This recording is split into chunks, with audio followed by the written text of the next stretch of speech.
دا قصه د یو غریب زمیندار ده. د کوم نوم چې ګلزار و. ګلزار په یو وړوکي کلي کې خپل ژوند تېرولو. د ده سره لږه غوندې ځمکه وه او یو ورسره خر و. په دغه خر باندې به د خپله ځمکه اړوله. د ده سره ځمکه کمه وه، سهولتونه ورسره کم و، خو دی به په خپله زندګۍ کې ډېر خوشحاله و.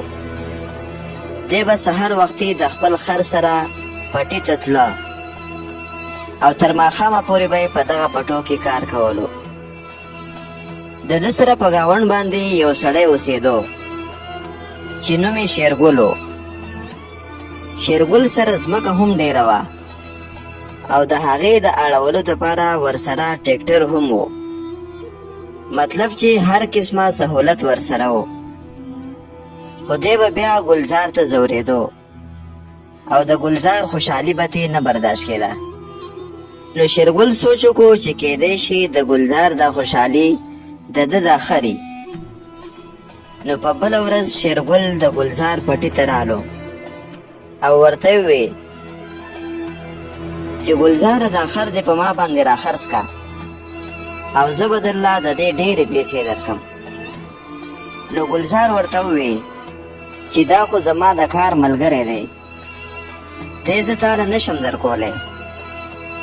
دا خبره چې شېرګل واورېده نو د غوسې نه تک سور شو او په زړه کې یې وویې چې دا بدل به زه د ګلزار نه ضرور اخلم. نو چې کله شپه شوه او ټول خلک وده شو، نو شېرګل د ګلزار پټو ته راغی او ټول پټي ورله اوسېزل. سهار چې ګلزار خپلو پټو ته لاړو او خپل پټي په دغه حالت کې وکته، نو ډېر خفه شو او غلی ودرېدو.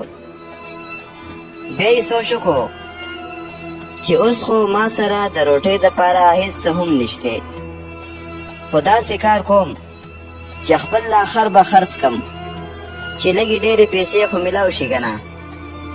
ګلزار خپل خر د خرڅولو دپاره بازار طرف ته روان کو.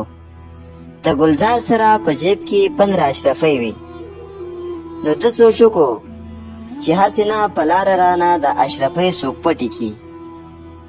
نو ګلزار د اشرفو هغه تیرۍ د خپل خر غاړې ته واچوله او روان شو. دو تله تله نو په لاره کې ورله یو هوټل مخکې راغی. ګلزار ډېر وږی شوی و، نو هغه هوټل ته لاړو چې دلته به روټۍ وخورم نو بیا به ځم، او خپل خر یې یو طرف ته وتړه. ګلزار روټۍ خوړله چې په دې کې د هوټل مالک راغی. د هغه نظر د ګلزار په خر باندې ولګېده، نو په دې کې د خر د غاړې نه یوه اشرفۍ ارتاوه شوه. د هوټل مالک دغه شانتې حیران پاتې شو او د هغه خیال راغی چې دا خو یو جادویي خر دی، د ده د مرۍ نه خو د سونې اشرفۍ ارتاویږي او مالک ته یې پته هم نشته. هغه زر په ګلزار پسې لاړو او ورته یې وویې چې دا خر دې په ما باندې راخرڅ که، زه به یې درله ډېرې روپۍ درکم.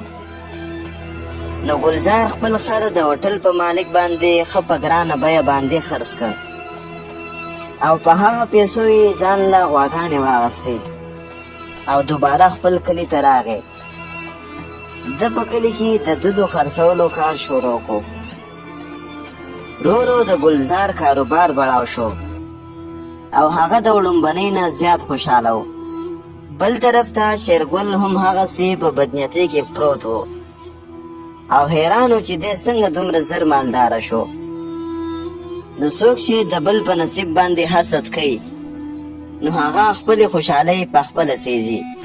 نو ملګرو که زموږ دغه ویډیو په تاسو باندې ښه لګېدلې نو پلیز لایک یې کړئ او د نورو ویډیوګانو لپاره زموږ دغه چینل سبسکرایب کړئ. ډېره زیاته